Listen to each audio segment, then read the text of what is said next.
Well, hey guys, it's life coach and licensed therapist Robin May. If this is your first time with us here at the I Believe in Marriage YouTube page, welcome.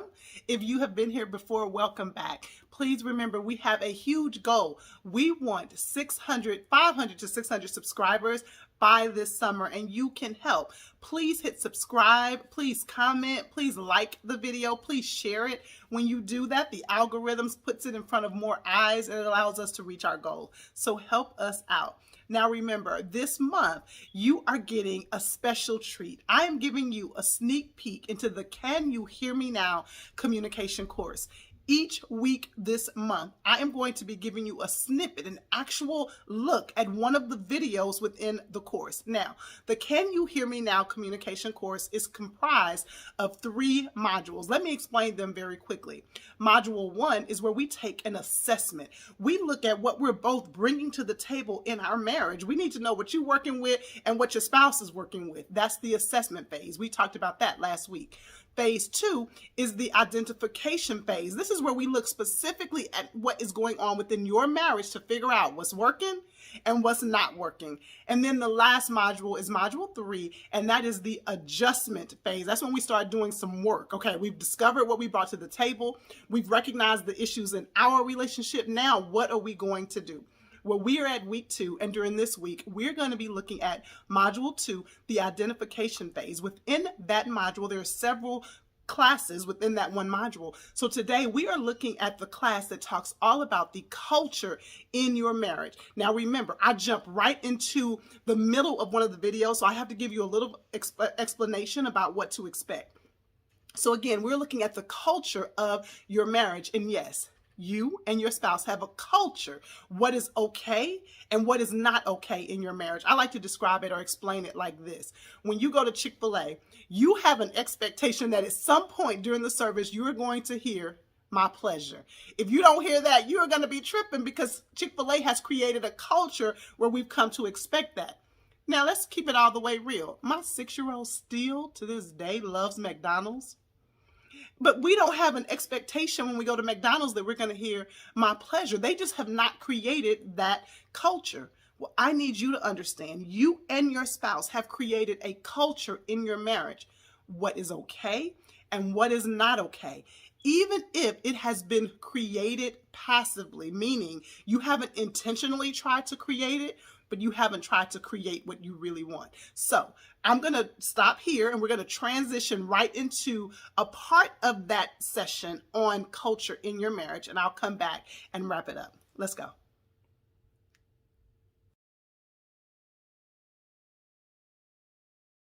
Tell you this. Now, I really need you to lean in to get this. You and your spouse have created a culture for your marriage. Absolutely. Now, you may be thinking, Robin, my spouse and I have not sat down to determine our culture. Maybe not, but trust me, the culture is still very much present.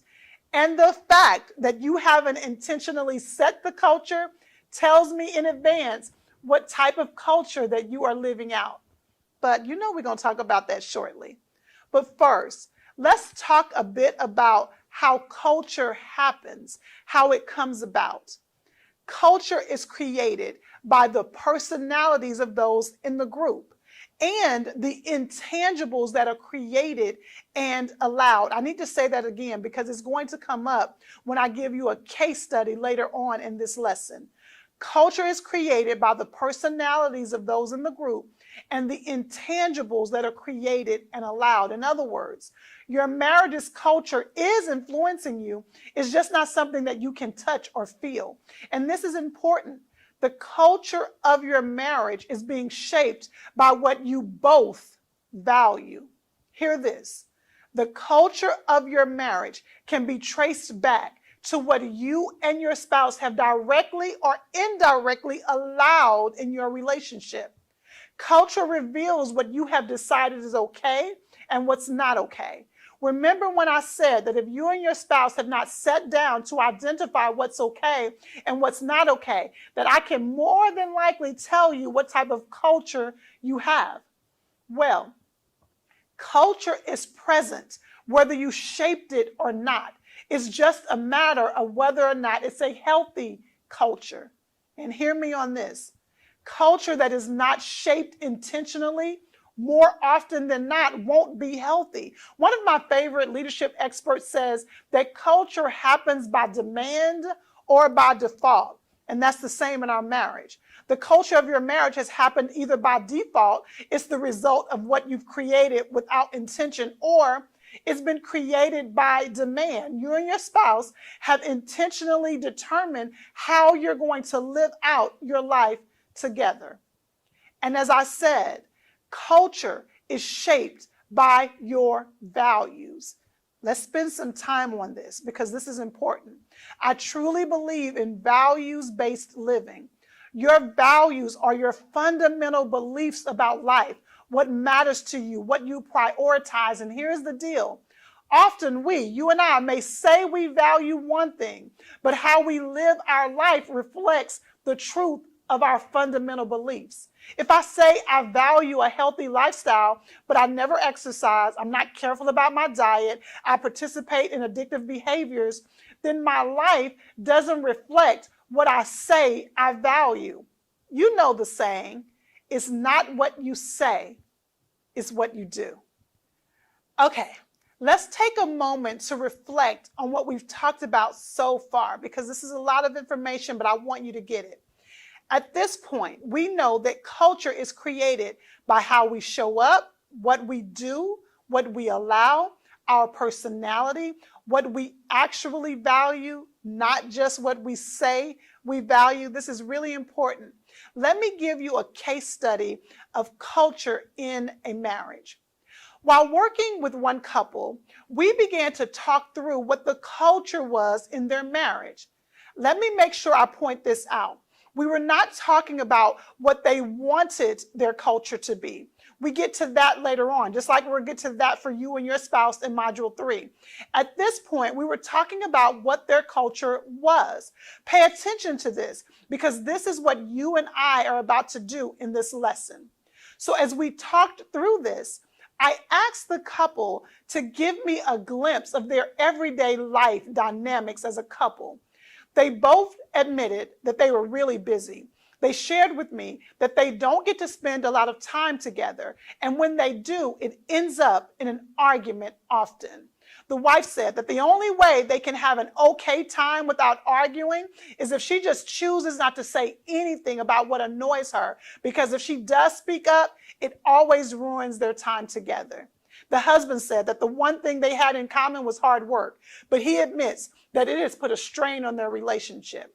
From his perspective, his wife always has a problem with something and brings it up at the wrong time. After hearing both of them, I summarized what they said to me by saying this. The way the two of you show up as a married couple is that you have not made a habit of prioritizing one another.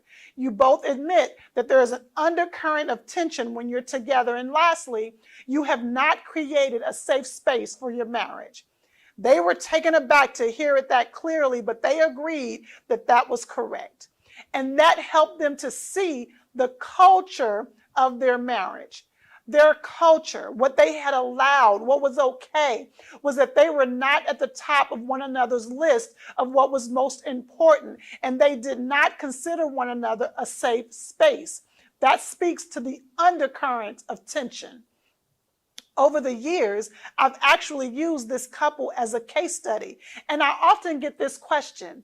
Well, Robin, what if my priority is my spouse? I do want to spend time with my spouse. I do want to prioritize my spouse, but it's not reciprocated. They don't make the time for me, so we don't spend time together. I've always considered that a fair question, but my answer may be tough to hear, but here goes.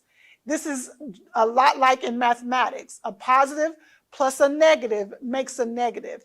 When we're talking about the culture of your marriage, the culture is not just one person. This is what you have allowed, what you've created together. Remember, we cannot change what we don't acknowledge. We have to look at what is actually taking place in our marriage. This is not about what we want to take place. Not now. We're going to get to that. Right now, we are looking at what is actually happening. Remember the example I gave you about my church? I was sharing with the leadership team something that happened to me at another church. I had no idea the same thing had happened at our church. That's not what I desired. It doesn't match even who I am, but that is what was going on. And we can't fix an issue without being brutally honest about the issue. Remember, this is the identification stage. We are identifying what the breach is. We're going to get to the adjustment stage. That's the stage where we start to fix the issue. But again, first we need to identify what the issue is. All right. For example, if you can say what is currently happening in your marriage is that you and your spouse are not spending adequate time together, then the culture you have created is that you aren't prioritizing your marriage. Remember when I defined what culture is, I said it is made up of what you create and what you allow. Can I say that part again? It's what you allow. What we allow to take place is what creates the culture of our marriage. All right. So what do you think? Are you beginning to wrap your mind around what the culture of your marriage is? Listen, we got to be brutally honest. If we don't tell the truth about what we have created, we won't be able to fix it. And sometimes it's hard to see it for what it is. But once you do, once you get the courage to see it for what it is, you can then begin to make the necessary changes. In the Can You Hear Me Now communication course in Module 3, we start to shape what the culture is that you desire in your marriage. So in Module 2, we look at it for what it is. But in Module 3, we begin to shape the culture that you desire. Listen, I am telling you, you want to go ahead and invest in the Can You Hear Me Now communication course now. Do not wait.